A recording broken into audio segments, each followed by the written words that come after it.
गांव में आंधी तूफान आ रहा होता है। सभी लोग अपने अपने घरों से सामान कपड़े उठाकर अपने घर में रख रहे होते हैं। माँ माँ, बाहर आंधी तूफान चल रहा है, बहुत तेज बारिश आने वाली है। अरे राजू, मैंने बाहर कपड़े सुखाने के लिए डाले थे, जा जल्दी से उन्हें उठाकर लिया, नहीं तो बारिश के चलते भीग जाएंगे। ओहो, इस बारिश को भी अभी ही आना था। अब मैं क्या करूं? छत पर तो प्लास्टिक की त्रिपाल भी नहीं लगाई अभी तक। राधिका ऐसा कहकर फौरन तिरपाल उठाकर लाती है और बारिश से अपने घर को बचाने के लिए उस तिरपाल को अपने घर की छत पर लगाने की कोशिश करती है। लेकिन ज्यादा आंधी तूफान की वजह से तिरपाल बार बार उड़ने लगती है। तभी तेज बारिश शुरू भी हो जाती है। अरे ये क्या माँ, बारिश शुरू हो गई, अब हम लोग क्या करें? चलो बच्चों, घर के अंदर चलो। अब हम लोग ये तिरपाल घर की छत पर नहीं लगा पाएंगे। इससे अच्छा है कि बारिश से बचकर घर के अंदर ही रहें। राधिका अपनी बेटी और बेटे के साथ घर के अंदर आ जाती है, जहां एक खाट पर उसकी सास लेटी हुई है। अरे बहू, बाहर बारिश हो रही है, अब कुछ ही देर में छत से पानी टपकने लगेगा। कितने दिन से कह रही थी अर्जुन से कि बेटा छत पर तिरपाल लगा दे, लेकिन वो मेरी बात सुनता ही नहीं है। कोई बात नहीं माँ जी, जब वो ड्यूटी से आ जाएंगे तो इस काम को कर देंगे, तब तक बारिश भी कम हो जाएगी। राधिका इतना कह ही रही थी कि उनके घर के अंदर से पानी टपकने लगता है। पानी को टपकता हुआ देख राधिका और उसके दोनों बच्चे फौरन घर के बर्तन उठाते हैं और टपक रही जगह पर लगा देते हैं। हे भगवान, घर के अंदर पानी टपकने लगा। अब थोड़ी ही देर में घर के अंदर पानी भी भर जाएगा। सही कहा माँ आपने, अगर हमारा घर पक्का होता तो ऐसा ना होता। आप हमारे घर को पक्का क्यों नहीं बनवा देती हो? अरे बेटी, घर पर पैसा लगाना तो बहुत दूर की बात है। अभी घर में 2 वक्त का खाना मिल जाए, वो ही बहुत बड़ी बात है। राधिका ऐसा कहकर आरती को पढ़ाई करने के लिए भेज देती है। आज अगर पैसे होते तो इतनी परेशानियों का सामना न करना पड़ता, और मैं अपने इस टूटे फूटे घर को या तो मरम्मत करवा लेती या फिर इसकी छत ही डलवा देती। पैसा न होने की वजह से राधिका अपने घर को पक्का नहीं करवा पाती।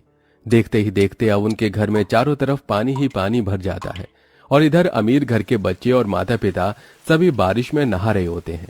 अरे निर्मला, आज भी तुम बिल्कुल वैसी दिखाई देती हो जैसी शादी के समय दिखाई देती थी। पहली बार जब मैंने तुम्हें देखा था तब भी तुम भीगी हुई साड़ी में थी और बहुत जोरों से बारिश हो रही थी। हाँ, सही कहा तुमने, मुझे भी बहुत अच्छे से याद है वो दिन।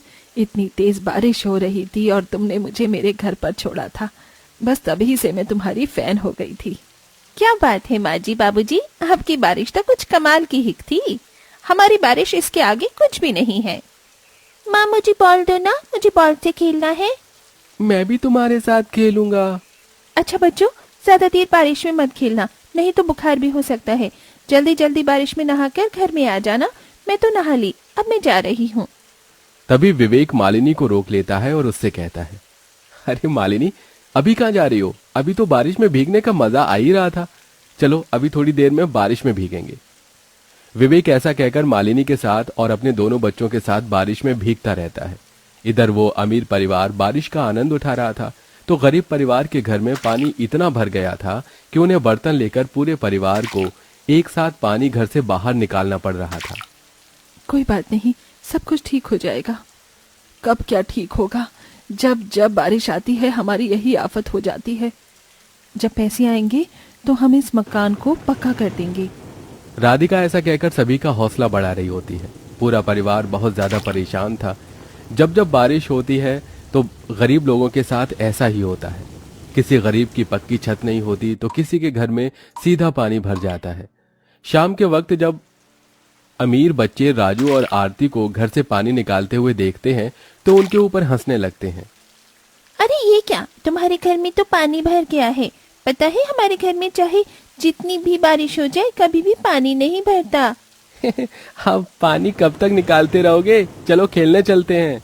हम नहीं खेलेंगे, हमें ये सारा पानी बाहर निकालना होगा, नहीं तो रात को सोने के लिए जगह नहीं बन पाएगी। हाँ, राजू ने बिल्कुल सही कहा, तुम दोनों जाकर खेल लो। इधर सोनू और श्रेया बारिश में पानी से खेल रहे होते हैं तो इधर आरती और राजू अपने घर से पानी निकालते हैं, लेकिन बारिश रुकती ही नहीं। वो बहुत ज्यादा थक जाते हैं, जिसके चलते थोड़ी देर बैठ जाते हैं। अब तुम दोनों थोड़ी देर आराम से बैठ जाओ। मैं तुम्हारी मदद करता हूँ, हम दोनों निकाल देंगे सारा पानी। राधिका और अर्जुन दोनों पति पत्नी मिलकर अपने घर से पानी निकालते हैं। जैसे जैसे बारिश खत्म होती है वो पानी निकालकर अपने घर को सुखा लेते हैं। हमें सरकार से बात करनी चाहिए। अगर हमें लोन मिल जाए तो हम अपने मकान को पक्का कर लेते हैं। सरकार ऐसे लोन नहीं देती, लोन मिलना बहुत मुश्किल है, और फिर अगर हमने लोन ले भी लिया तो उसे चुकाएंगे कैसे? आपने बिल्कुल सही कहा। पूरा परिवार इसी बारे में सोचता हुआ रात बिता देता है। और यहाँ अमीर परिवार बारिश में नहाने के बाद ठंडी ठंडी आइसक्रीम खाते हैं और बाहर से खाना ऑर्डर करते हैं। आज खाना बाहर से ही खाएंगे, मैं आज खाना नहीं बनाना चाहती, मैं थक गई हूँ। मालिनी के कहने पर विवेक सभी के लिए बाहर से खाना ऑर्डर कर देता है।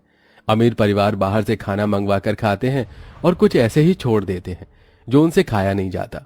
तो यहाँ गरीब परिवार के घर का चूल्हा गीला होने की वजह से खराब हो जाता है और उनके घर पर चूल्हा जल ही नहीं पाता। अब मैं क्या करूं? चूल्हा भी नहीं जल रहा। एक के बाद एक परेशानी आती ही रहती है। शकुंतला इधर से उधर कुछ ईंटें इकट्ठा करती है और उन्हें जोड़कर चूल्हा तैयार करती है। मिट्टी वाला चूल्हा तो खराब हो गया, लेकिन ये ईंट का चूल्हा खराब नहीं होगा। इस तरह राधिका उस पर खिचड़ी बनाकर सभी को खिलाती है। रात को फिर से धीरे धीरे बारिश होने लगती है। जैसे तैसे तो उन्होंने घर से पानी निकाला था, अब फिर से उनकी छत टपकने लगती है। उनकी रात बहुत मुश्किलों से बीतती है। अपनी ये सारी परेशानी देखकर राधिका अपनी पड़ोसन मालिनी के घर आती है। मालिनी दीदी, हमारे घर की छत बहुत कच्ची है। बारिश के चलते छत से पानी टपकता है और घर में भर गया है। बहुत परेशानी हो गई है। बारिश में हमें कुछ पैसे उधार दे दो, हम अपने घर की छत का थोड़ा काम करवा लेंगे। काहे के पैसे दे दो? पैसे क्या पेड़ पर उगते हैं? मेरे पास कोई पैसे वैसे नहीं है। चले जाओ यहाँ से और दोबारा यहाँ मत आना। मालिनी ऐसा कहकर राधिका को वहां से भगा देती है।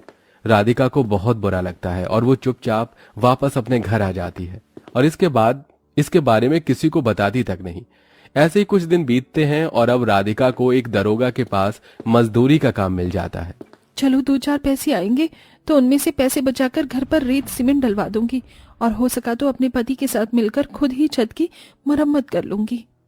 राधिका काम करने लगती है और काम करके वो जो पैसे कमाती है उनमें से वो घर का खर्चा भी चलाती है और कुछ पैसे बचाने की कोशिश भी करती है।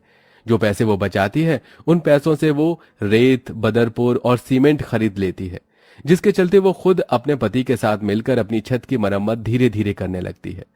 ऐसे ही धीरे धीरे उनकी घर की मरम्मत हो जाती है और अब उनके घर में पानी टपकना बंद हो जाता है। लेकिन इधर अमीर घर पर छापा पड़ जाता है। जिस जमीन पर उनका घर था वो गैर कानूनी जमीन थी। देखो, अब तुम्हें यहाँ से ये घर खाली करना होगा। ये घर सरकार की जमीन पर बना हुआ है, इस पर तुम्हारा अब रहने का कोई अधिकार नहीं है। ये कैसे हो सकता है? सालों से हम यहाँ रह रहे हैं, ऐसा पहले कभी नहीं हुआ। तुम बहुत सालों से यहाँ बिना टैक्स दिए रह रहे हो, तो सरकार तुमसे और पैसे वसूल लेगी।